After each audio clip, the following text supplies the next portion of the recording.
রক্ত কোনো মেশিনে তৈরি হয় না, রক্ত কোনো কারখানায় উৎপাদিত হয় না, একমাত্র উৎস মানব দেহ। তাই আপনার দেওয়া 2 ফোঁটা রক্ত বাঁচিয়ে দিতে পারে এক মুমূর্ষু রোগীর প্রাণ। তাই আসুন সবাই মিলে একসাথে আজকের এই রক্তদান শিবিরকে সাফল্যমণ্ডিত করে তুলি। ইতিমধ্যেই আমরা শুরুটা করতে পেরেছি আমাদের এই রক্তদান শিবির। একদিকে চলছে আমাদের এই রক্তদান শিবির, আর একদিকে আমরা আমাদের যে অতিথিরা রয়েছেন তাদেরকে আমরা সম্বর্ধনা জ্ঞাপন করব। মঞ্চে যে সমস্ত যারা রয়েছেন সহযোগিতা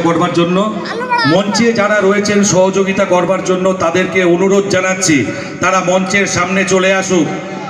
যে 4 জন মঞ্চের দায়িত্বে আছে তাদেরকে সরাসরি অনুরোধ জানাচ্ছি মঞ্চের দায়িত্বে তারা চলে আসুক।